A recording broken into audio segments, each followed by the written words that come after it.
Assalamualaikum warahmatullahi wabarakatuh.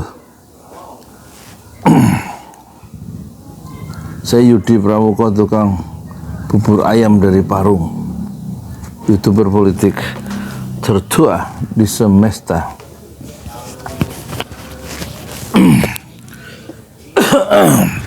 Soal proyek mercusuar dari Prabowo yaitu makan bergizi gratis. Kalau secara pribadi saya nggak setuju tapi kalau ini sebuah kebanggaan, sebuah mimpi besar dari Prabowo dan itu ekspresi atau perwujudan konkret dari membela rakyat, itu satu argumen Tapi masalahnya ini, dia makan dana yang besar triliunan Proyek mercusuar IKN juga begitu, sebaiknya dihentikan. Tapi karena didorong oleh satu semacam megalomania, mabuk oleh cita-cita besar, dan kemudian semakin ditentang itu semakin mengeras keinginan untuk membangun IKN itu kan akhirnya menjerumuskan kita semua. Maksudnya yang saya maksud menjerumuskan kita itu memakan uang yang seharusnya tidak dipakai untuk IKN, dan itu terbukti kan. Awalnya Jokowi kan bilang nggak pakai APBN, tapi mimpi-mimpi yang besar itu dan takut terlanjur malu, akhirnya dengan kekuasaan dia melakukan satu keputusan yang enak aja, pakai uang orang uang rakyat untuk membangun satu mimpi besar dia sendiri yang rakyat itu nggak setuju kan gitu Akhirnya 19 atau 20% anggaran APBN dipakai untuk IKN. Dan persoalannya tidak selesai kan, sama dengan nggak tuntas karena memang nggak dipikir secara menyeluruh, holistik gitu maksudnya. Sekarang makan bergizi gratis tuh coba triliunan habis hanya untuk makan padahal konsekuensinya banyak pos-pos yang sebenarnya anggaran itu dipakai untuk memberdayakan pos itu, tapi semuanya disedot untuk proyek mercusuar seperti IKN, yaitu makan bergizi gratis sebuah legacy, sebuah warisan yang akan dikenang oleh bangsa ini, bahwa makan gizi gratis itu adalah warisan dari pemerintahan Prabowo. Tapi tanpa melihat masalah lain menimbulkan persoalan-persoalan yang serius Padahal persoalannya bukan makan sebenarnya. Kan mudah mematahkan itu. Makan itu anak-anak sekolah itu kewajiban masing-masing orang tua. Jadi orang tuanya yang harus diberdayakan, yaitu membuka lapangan pekerjaan, yang itu persoalannya nggak mudah. Tapi kalau ngasih makan kan asal ada dananya selesai itu. Tapi menciptakan lapangan pekerjaan itu betul-betul perlu trust dunia internasional yang memberikan investasi untuk membangun pabrik dan lain-lain sehingga terbuka lapangan pekerjaan. Dan itu berarti harus meyakinkan investor bahwa investasi dia di sini aman, nggak dimaling nggak dicolong sama korupsi, terus nggak dipotong oleh pejabat-pejabat yang korup yang mengeluarkan izin yang minta sekian persen lebih dulu kan. Jadi ini jauh lebih sulit harusnya yang jauh lebih sulit itu yang ditempuh oleh Prabowo. Kalau ngasih makanan gratis gampang itu, apalagi anggaran yang sudah tersedia Jadi tampaknya saya setuju itu harus dievaluasi secara menyeluruh ya, makan bergizi gratis mumpung belum 5 tahun, mumpung belum menghabiskan anggaran.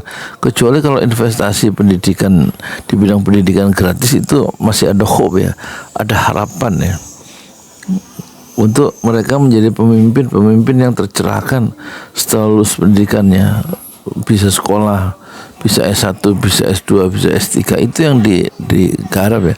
Kalau anak-anak nanti biarkan tanggung jawab adiknya, kakaknya, tanggung jawab pamannya, tanggung jawab orang tuanya, kan gitu. Soal makan maksudnya. Tapi kalau mau terus makanan, dikasih makan sampai kapan? Apalagi nggak sekolah swasta apa dapat makan juga, dan sekolah itu banyak loh, nggak akan cukup uang itu, dan terasa investasinya kok nggak cukup strategis ya. Makan kan jadi kotoran aja, dan kecerdasan itu tumbuh kalau ada pendidikan kan ya.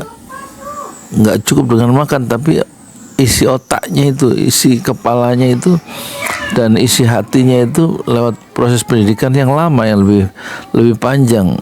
Kalau mereka umurnya sekarang 17, dikasih pendidikan ya bisa sampai dia lulus sampai S1, itu jauh lebih baik daripada 5 tahun yang diisi cuman perut ya kan.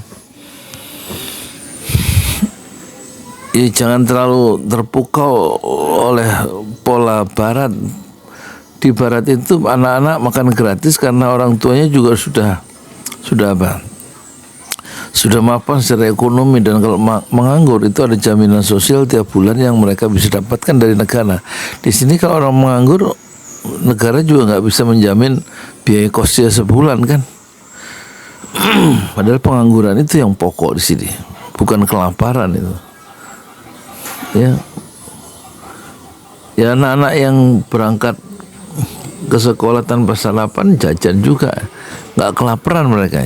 Jadi nggak usah makan gratis juga, apalagi secara nasional itu menghilangkan, membuat dana itu terkuras seakan-akan sia-sia ya. Saya kira memang harus cukup rendah hati, nggak usah maksudnya legasinya diubah gitu. Jangan legasi makan bergizi gratis, legasi itu apa gitu ya, yang lain ya. Kalau Habibie legasinya itu pesawat terbang misalnya, penguasaan high tech untuk 2% penduduk suatu negara. Kalau 2% menguasai high tech, maka bangsa itu maju ya, di atas dasar-dasar ilmu pengetahuan. Dan itu yang digarap mungkin itu lebih strategis, karena akan membawa gerbong lain ya. Orang-orang yang terdidik itu akan mereka akan menciptakan pabrik-pabrik dan menciptakan peluang-peluang kerja, dan membuat lapangan kerja baru karena dia menguasai high tech kan. Tapi kalau makan siang gratis itu nanti ujungnya mereka akan bekerja setelah lulus SMA itu menjadi kuli-kuli di perusahaan-perusahaan orang lain ya, atau menjadi OB di perusahaan-perusahaan atau di yayasan rumah sakit yang lain ya. Jadi kan sayang itu, mendingan langsung pendidikannya gratis meskipun ratusan triliun, tapi ada harapan lahir generasi baru yang tercerahkan karena pendidikan yang disokong sehebat-hebatnya oleh pemerintahan Prabowo. Tapi kalau ujung dari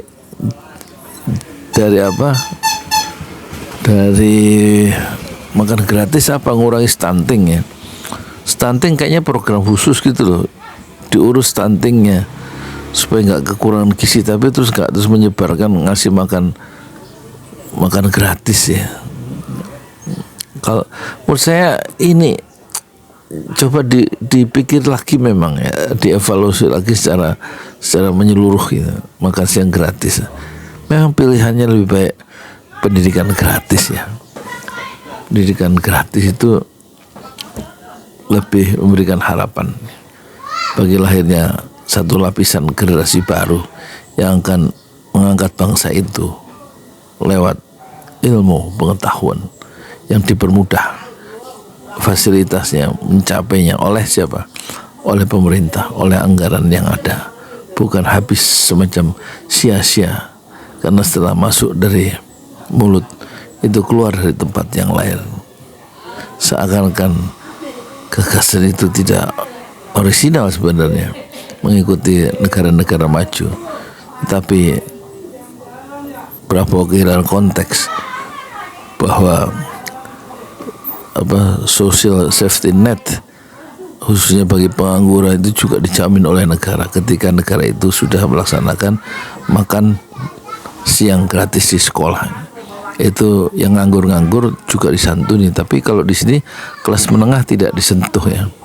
Konon turun dari 28% menjadi 21%, kelas menengah tidak disentuh.